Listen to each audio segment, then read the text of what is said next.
Salutations everybody, it is Matty here today. I hope you're comfortable because we got a chonker of a video talking about everything we know about Baldur's Gate 3 so far. We are going through the cinematic trailer, the character creator, all the combat details, world exploration, multiplayer, release date. You want it, it's right here. So I do ask you guys kindly, if you found this video informative at the end of it, that you do decide to maybe share it around, because this one took a lot of research since the initial reveal of Baldur's Gate 3. But anyway, like I said, it's a fat video, so let's get right into it, starting off with some essential details for the release of Baldur's Gate 3 and some of its features, and then we'll get into the story and the lore. When is Baldur's Gate 3 dropping? Well, there was a weekly update for Google Stadia that began its announcement by listing a few of the games that would be coming to the streaming service: Doom Eternal, Get Packed, Orcs Must Die 3, and Baldur's Gate 3. Now, Baldur's Gate 3 was noteworthy because there was not an announced release date for this title, and the Steam page still says that a launch date has yet to be announced. However, Google Stadia had slipped a bit and said that it's coming to the service this year. Now, the speculation is that it will release in early access this year and that a full release will be later down the line. We know Larian has done this in the past, and they did confirm that early access is something that Baldur's Gate 3 will be going through, which I think is good because it'll make the best possible product. And plus, Larian at early access is better than a lot of studios nowadays. More interestingly, I think for a lot of folks, and something that can get you more access to Baldur's Gate 3, just like Divinity Original Sin 1 and 2, Baldur's Gate 3 has co-op, 4 players online, 2 players in split screen. Now, the 2-player split screen is significant because this game is currently only confirmed for Stadia and PC. And it's very rare that PC sees split screen. It's great to see that online functionality is continuing. It's one of the strongest parts of Divinity Original Sin 1 and 2 to be able to make these big world-changing choices with your friends. Now, Divinity Original Sin 2 had this mode called the Dungeon Master mode, and it would fit beautifully in Baldur's Gate 3 because it's more like D&D than any other game I think we've really seen. And Larian said that they're still not sure about the idea of a Dungeon Master mode. They said they want to have the mode, but they do not know yet. I imagine they will find a way because it fits all too well. If they could fit it into Divinity, they absolutely should fit it into Baldur's Gate. Now let's start heading into some story stuff. We're going to start looking through the cinematic trailer, but before we do that, this is an important detail. The city of Baldur's Gate will feature, of course, but the whole city won't be available to the player, only relevant sections. According to Sven Vink, the player will start outside of the city of Baldur's Gate, but will head into the city walls as seen in the game's premiere trailer. So let's get into that. Now, for us to properly get into not only the lore, but what's happening in the main story for Baldur's Gate 3, we're going to begin by combing through the opening cinematic. Now, if you've already done that, you already know what's going on. I will have timestamps in the description down below. You can hop to whatever section you want in the video and continue watching. But for those of you who are unfamiliar with both D&D and Baldur's Gate, I find this section to be essential. So let's begin with us on the Nautiloid. That's where our character currently is. A Nautiloid is a ship that is run by these tentacle-looking freakazoids here called Mind Flayers, and they'll be causing us a lot of trouble throughout not only this trailer, but the opening segments of Baldur's Gate 3. So as I said, we are imprisoned here on the Nautiloid, and we can see one of our friends is also imprisoned. This is a Githyanki, one of the races that we'll be going over in the character creation section of this video, but sadly for her, she has a Mind Flayer tadpole inserted into her eye, just like each and every single one of us imprisoned on the Nautiloid. Now, while this is all happening, we're flying across Faerun, which is the continent that Baldur's Gate takes place on, and eventually we end up in Yartar. This is a city full of trade and people, and essentially the Mind Flayers go, yeah, we're going to attack this place because we can. And as that attack's going on, a group of dragon-riding Githyanki are going to intercept and attack the Nautiloid. However, once things start to get dicey, the Mind Flayer says, I'm out of here, and spawns to a different location, that location being Hell. So a high-speed chase ensues throughout Hell as they trade blows, but mostly it's the Mind Flayer and his Nautiloid on their heels. Eventually the dragons catch up, they find a vulnerable spot, they attack said vulnerable spot, and that causes the ship to fall off balance. And while the Mind Flayer tries to relocate once more, just like he did to go to Hell, he ends up teleporting back to Faerun, and the Nautiloid crashes into the ground, where now our adventure begins as our player awakens. The trailer is over. Now let's get into creating our own character, where we select our name, race, and class. We will begin with the races, breaking each one down individually. We're also going to be relying heavily on D&D 5th edition for some definitions of character bonuses, because that's the system this game is based off of. So let's start with the Tiefling, which gets a +1 bonus to intelligence, +2 bonus to charisma, and hellish resistance. Now in D&D 5th edition, hellish resistance makes you resistant to fire damage. Next we have the Half-Drow, which gets dark vision, which is self-explanatory, +2 ability improvements. Now we'll get into what ability points are in a little bit. Let's continue on with the Half-Elf, which gets +2 to charisma, Fey Ancestry, and also Dark Vision. Now, Fey Ancestry gives you an advantage on saving throws against being charmed, and magic can't put you to sleep, so pretty good bonus there for the elves. Now we have the Halfling, which has a ton of bonuses, such as +1 to charisma, lucky, brave, mercurial step, and naturally stealthy. Brave gives you an advantage on saving throws against being frightened. Naturally stealthy means you have proficiency in stealth checks. Mercurial step means that your base walking speed is 25 feet. And lucky is self-explanatory. Now let's move on to the elf, which gets +1 in dexterity, +1 in intelligence, has keen senses, Fey ancestry, elven weapon training, and dark vision. After that, we have the dwarf, +1 to wisdom, dwarven weapon training, dwarven resilience, and dwarven toughness. Dwarven toughness in D&D 5e increases your maximum hit point by 1 and increases it by 1 every single time you gain a level. Dwarven resilience, on the other hand, gives you resistance to poison damage, and saving throws have an advantage against poison. Now the Githyanki, which we talked about in the cinematic trailer, they have a +1 bonus to intelligence, +2 to strength, decadent mastery, and martial prodigy. Decadent mastery allows you to learn one language of your choice, and you are proficient with one skill or tool of your knowledge, which I gotta be honest, sounds pretty handy. On the other end, we have martial prodigy, which means you are proficient with light and medium armor, as well as short swords, long swords, and great swords. Most races have some type of weapon and armor class that they are proficient with. For example, the Drow, which we'll get into later on, has Drow weapon training. Drow weapon training means that you're proficient with rapiers, short swords, and hand crossbows,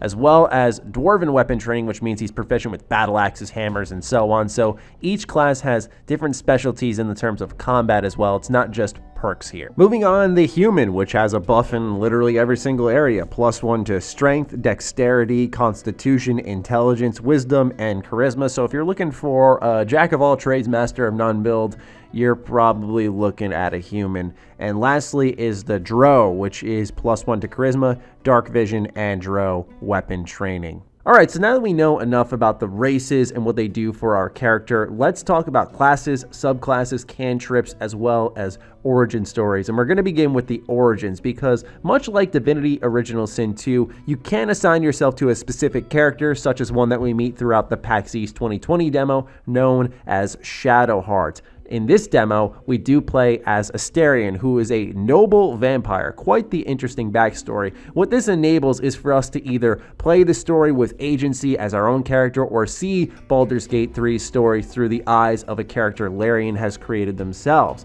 Now, I did mention that Astarion was a noble. There are backgrounds that you can select for characters that you personally customize, and those backgrounds that I saw throughout the demo were noble, sage, soldier, and urchin. And we're going to take a look at the specific definitions of each of those backgrounds through the character creator in Baldur's Gate 3. Starting with the noble, which is one of Faerun's wealthy and powerful scions, well accustomed to their family's privileges. Next are the sages. Sages are well-read and curious, perpetually on the hunt for greater knowledge. So that's good for your intelligence builds out there. The soldier background states that you're trained in military tactics and combat. Soldiers excel at holding the line, so good for any type of warrior class / build. And lastly, for the Baldur's Gate 3 definitions, we have the urchin. After surviving a childhood in abject poverty, an urchin knows how to make the most out of very little. Now, what these backgrounds I assume will do is provide options for you in conversations, much like the tag system in Divinity Original Sin 2.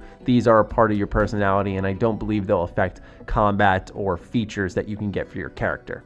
So you can either do the preset character, or when it comes to customizing your character more, you can dive into classes. Now, there are 6 classes in Baldur's Gate 3, but there are specific archetypes for how you can play said classes to give you a little bit more variety in the gameplay. And PC Gamer just had a great roundup of each class alongside their archetypes that I'm going to highlight instead. So there's the Fighter, which allows you to be either a Battle Master or an Eldritch Knight. There's the Wizard, which allows you to be Evocation or Abjuration. There's the Rogue, which can be an Arcane Trickster or a Thief. The Ranger, which could be a Hunter or a Beastmaster. There's the Cleric, which has Life, Light, or Trickery, so 3 options there. Lastly is the Warlock, which deals with Fiend or Great One. Each are interesting options, and mind you, there are seemingly subclasses to each of these classes. So not only do you have, I'm going to be a Fighter, Battle Master, or a Rogue, Thief, there's more to it than that. There can be subclasses. When I was looking at the gameplay, I saw, for example, that the Ranger could be a Keeper of the Veil, and I'm very curious as to what that means, whether it's a bonus or another option within selecting these classes. Alongside these classes, you will select cantrips, which can be casted with 0 prep or spell slots. Spell slots are essentially what are going to be your abilities in Baldur's Gate 3. One that we see right away is the Mage Hand. A Mage Hand is a spectral floating hand, as it's described, with range that can interact with objects, and it disappears after a minute. So you can use it in combat to shove enemies, which is another ability we'll be getting into down the line. But these cantrips essentially are going to be helpful little one-off spells that you can use to your heart's desire without too much worry. Now, there's 2 other cantrips I picked up on, one in the character creation menu, one during combat. Let's start off with the one in the character creation menu called Friends.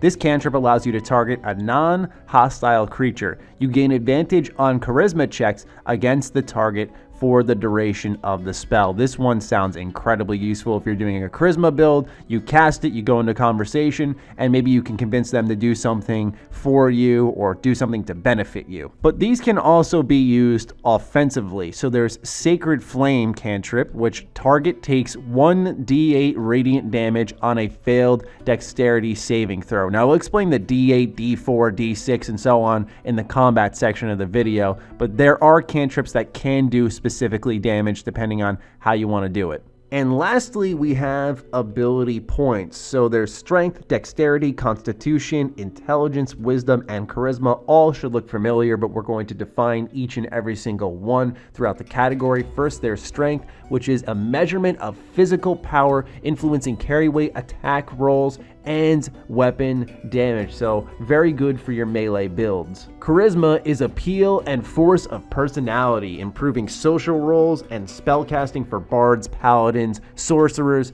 and warlocks. Constitution is physical endurance and toughness, improving checks for surviving great harm and increasing hit points. So this would go really well, for example, with the Dwarven class. Dexterity is a measure of agility and grace, improving armor class, initiative, and certain skills. For example, in the combat section, you always roll for initiative to know who goes first. So having a high dexterity and being the one who initiates combat can be very beneficial to your party. Intelligence is where reasoning meets memory, improving knowledge checks and spell casting for wizards. Of course, there's Wisdom. Wisdom is the application of knowledge and experience, improving perception and spell casting for druids, rangers, and clerics. So that one is very class specific. Beneath those ability points, we also see skills. Now, I didn't get a look at most of the definitions, but we can see Arcana, History, Investigation, Nature, Religion, Deception, and at one point in the demo, we do see Shadowheart do a nature check to see a rock that can be moved, and underneath that rock is a treasure chest. So I imagine that's how most of these skills will work. The one we do get a definition for is Arcana. Arcana is knowledge about magic and its applications, useful for interacting with enchanted items or powerful spells. So, as someone who plays D&D on the rare occasion now, but used to play it a lot a couple of years ago, essentially what you do is roll for an Arcana check if you're interacting with some type of magical item, or if you're trying to find the lore of an item, then you're going to roll for a history check. And I imagine that these will be more gamified to fit the video game feel. That's sort of how they work in a D&D environment if you need some help with the application there. And each of these abilities have factors that play into how high or low they can become. So there's a total score, which is influenced by a modifier, which can come from, for example, equipment you're wearing. There's a racial bonus. So as we mentioned earlier, the Githyanki have +1 intelligence. So they may have a bonus to intelligence. They also have +2 to strength thanks to their race. So you may want to invest more in strength because they're already getting a good head start there. There's ability improvements. This is something I mentioned for the half-drow, how they had 2 ability improvements. So you can choose 2 abilities to your heart's desire and improve them right off the bat. And then there's a miscellaneous bonus, which I'm going to be honest, I'm not quite sure what that applies to. And with that, ladies and gentlemen, after 15 minutes, we can finally let the demo roll and start diving into some gameplay. So, right off the bat, we learned that the camera perspectives are handled a bit differently in Baldur's Gate 3 compared to previous Larian Studios titles. Now, you can, as always, have it in the isometric point of view, but I know not a lot of people favor that camera perspective. It's more useful in combat, but for a lot of folks, it's a turnoff. Now, smartly, Larian has allowed us to switch it to a third-person perspective, and I think I'm going to run around the world in this perspective, and then when combat begins, shift the camera back up top. But it's good to know that we have this option. So naturally, as our character awakens, we're trying to find our whereabouts, and Swen does state that we are at this river called the Kyanthar River. This runs through the western heartlands as the map shows it here and reaches all the way to Baldur's Gate. But Swen also mentions we don't have a boat, so we can't get there, which I believe may have been a little bit of a hint on how we will end up at Baldur's Gate, since it was already confirmed we will be heading there at some point in time, just on the outskirts of the city. Swen does eventually discover a love letter from Anna to Sai. Now, he says it's not his business, so he quickly closes it out,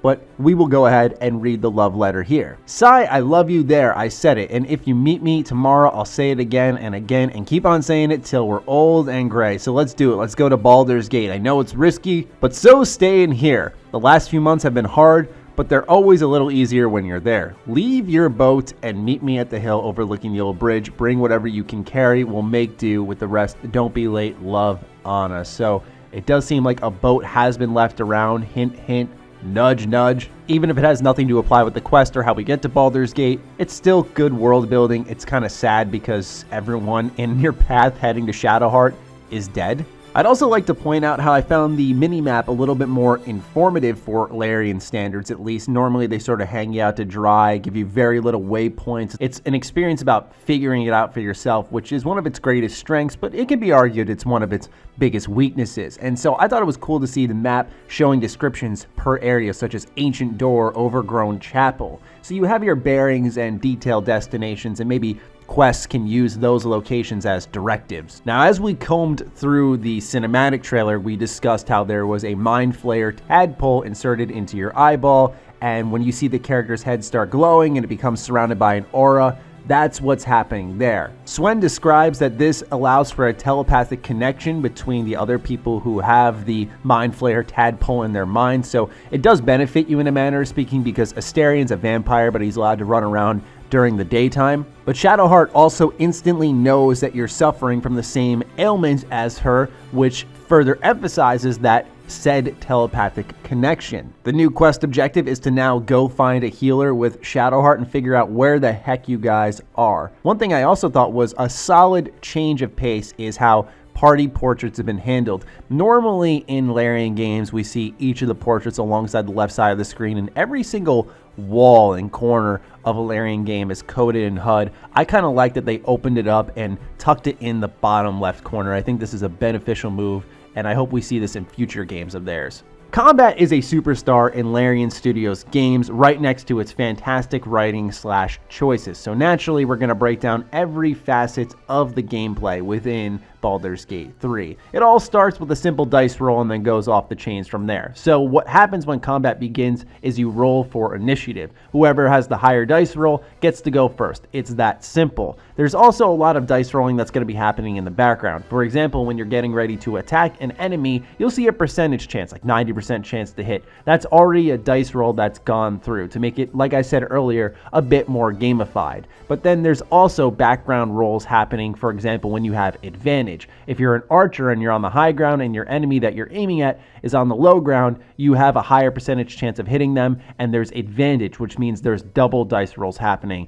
If you want to inspect all the math and things happening in the background, Larian has provided that option, which I think is very cool, because certainly all of us have had those horrible misses where you have a 95% chance of landing it, but it still somehow doesn't happen. Just go to the bottom right corner of the screen and you can inspect all the math going on in the game, which I think is a superb feature. Now, one big change with Baldur's Gate 3 is absolutely the verticality. Even when it came to climbing a ladder or going to a little bit higher ground in Divinity Original Sin 2, it felt deliberate. It felt almost awkward at times. Like going to a second story building was this milestone achievement in a manner of speaking. But you'll notice right away in the gameplay that the character climbs. He auto climbs. There's no action skill for it. You just scale this surface. And I think that is exactly what these games need, because sometimes the combat can feel limited, or you can be sort of invincible when you're up on these higher surfaces. It seems like the god tier area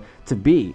Now, the way that movement and actions work in Baldur's Gate 3 is a little complicated at first if you're just accustomed to Divinity. So there's bonus actions and then there's action points. You'll see those right on the bottom middle of the screen. Action points are in green, bonus action is in yellow. Now, there's bars beneath each as well. You can get more action points, but bonus actions, as you can see, the bar drains as you move around. So this is determined through movement, and then you can attack, and then action points are assigned to abilities, spells, what have you. So there's a little bit of complexity there, but it allows for more attacks, more things happening per turn. It does take a bit of an adjustment though, and it can be confusing at first, if I'm honest. Now we're going to start breaking down abilities, skills, options in combat that I detected while breaking down every frame of this gameplay, starting off with Guiding Bolt. On a successful ranged spell attack, the target takes 4d6 radiant damage and grants advantage to the next attack roll against it. Very powerful ability. Now it's time to explain dice rolling. And the reason I'm doing all this and being very thorough is because I know not everyone's played D&D. Not a lot of people are familiar with how dice rolls works. D stands for dice, and then the number stands for how many sides are on the dice. So D4 is a 4-sided dice. D6, 6-sided dice. D20, 20-sided dice. And what essentially it means is if you have a 4d6, you're rolling 4 6-sided die. And whatever the numbers are that roll out that add up to it will be the amount of damage that ability does. So if you roll 4d6 and you get a 1, a 3, a 2, and a 4, you're going to do 10 damage. It's just that simple. Next, we have Shield of Faith. Target gains a temporary +2 bonus to AC with 18-meter range, meaning this can really benefit other teammates. It's not just a self-focused spell. Now, tapping a little bit more into the bonus actions and action points, when Shadowheart casts that Shield of Faith, Swen explains that the ability used a bonus action or a yellow orb on the bottom middle of the screen. He says that there's a difference between these two. Other actions that are considered bonus actions are shoving, bolstering your defenses with spells, using cantrips, or throwing. Further differentiating itself from Divinity Original Sin 2, Baldur's Gate 3 doesn't have characters taking turns individually, but rather a team for a team. So your team will go first if you win the initiative roll, and then the next team will go first. So if you guys paid attention to my Wasteland 3 coverage, I mentioned how it was team-on-team combat. It works a lot like that. Let's define a few more of these bonus actions. You have Hide, which you perform a dexterity stealth check against non-allies in range. On success, enemies can't see you. It's removed by attacking or casting. Next, there's Jump, a huge addition to a Larian Studios game, once again emphasizing that verticality. It's self-explanatory and has an 8-meter range. Next, there's Shove. Shove target away on successful athletics check against their strength or dexterity, whichever is higher. Shoving unsuspecting targets always succeeds, which we actually see on display in the demo, and it can do damage when they fall from a high enough surface. There's dash, which gains extra movement speed for the duration of the turn. The increase equals your speed after modifiers applied. So if you need to run away from combat or get away from a large group of enemies, you are able to do this with dash. Throw is self-explanatory. You can grab an item from your inventory and throw it at enemies, and the distance of which you can throw them at is based on your strength modifier. Next is dip. Coat your weapon and surface to deal additional damage. So we actually see Swen at one point dip his bow into flames, which can allow you to have flame elementals for your attacks, and he triggers a oil barrel which explodes and kills an enemy. Pretty cool interaction. There are some class skills or more combat focused skills. One is regain HP, regain hit points equal to 1d8, so you roll 1 dice that's 8-sided, plus your constitution modifier. It's only available out of combat, however. Vampire Bite is a thing for Asterion, 2d4 HP by consuming target's blood. Target takes 2d4 piercing damage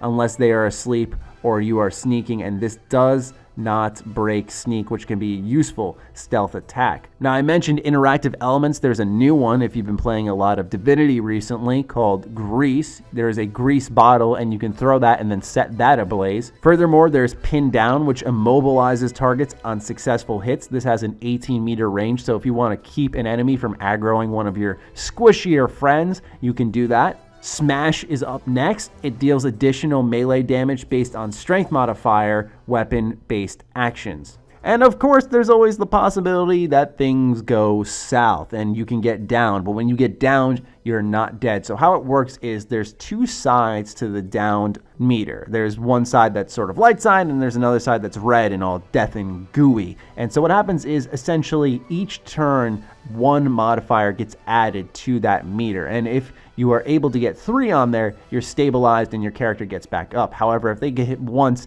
in that down state, they're dead, and you have to find out another way to get them back to life. Now, for some random factoids, anything that got left out or didn't fit into a particular section. This is mostly stuff that occurred in the latter part of the demo where Swen was just sort of coasting along, not showcasing anything. We were sort of familiarized with everything, so now let's continue. So you can make stairs with objects in the environment. This means there's further interaction with objects surrounding you.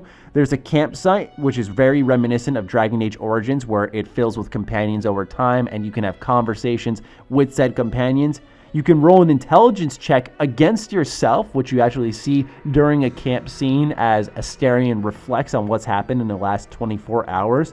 At one point in this demo, Gale joins your party. He is a mage, and you have the option to actually feed on him too, which is really cool. So if you're playing as Asterion, you have specific dialogue for him. You also have this option with Shadowheart, so don't get me wrong there. You can feed on her too if you'd like. Now, sneaking has changed a bit in Baldur's Gate 3. This depends on lighting. So if you're in a bright area, you're in what's called a clear area. Meanwhile, if you're in like a shadow, but it's still daytime, you can still kind of see yourself, you're lightly obscured. And then you can be completely hidden if you're in a dark dungeon and in a corner. And these will factor into how you can get caught. So if someone sees you in the clear, that means you're instantly caught. Meanwhile, if you're lightly obscured, there's going to be a sneak check that happens, and maybe the enemy will walk past you because they failed said check. Of course, if you're completely hidden, you're good. We do see the Acid Splash cantrip in action. You hurl a bubble of acid at a target creature. Enemies within a 5-foot circle must succeed on a dex saving throw or take 1d6 acid damage. So a little area of effect there. Then there's a bandit that casts a continuous spell on Shadowheart. It looks like she's in deep trouble. And there's actually a point where you can, quote, break the concentration, end quote, of that spell. So there are spells that do, I guess, damage over time, essentially, or can ramp up and do more damage if you don't break that concentration soon enough. One other cool little trick, and this requires some game knowledge, but it shows how much you can tinker with the environment around you, is that Swen actually removed some of the weapons and armor on some undead creatures that were naturally going to resurrect later, and because he had removed them, they came out unarmed, which I thought was really neat. Now, he said that the game had not yet at that time programmed in AI that would allow for these undead to get up and start seeking out weapons. So if he left them on the ground, they just run and go pick it up. So if you are actually going to end up doing this, you're going to have to store them somewhere or keep them in your inventory, something that keeps them completely unarmed, because now the game is smarter than what he was demoing. Lastly was an interesting skill on an amulet of joy and sorrow, which grants Speak with Dead skill. And this one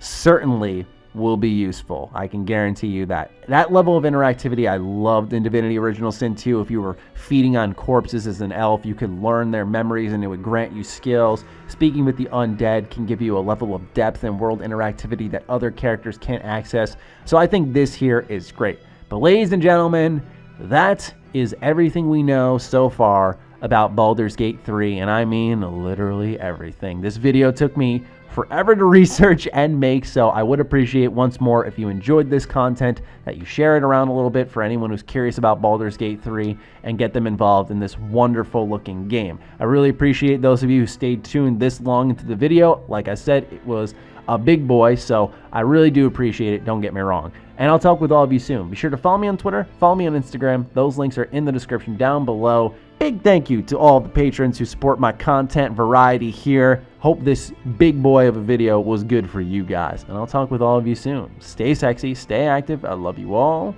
Peace.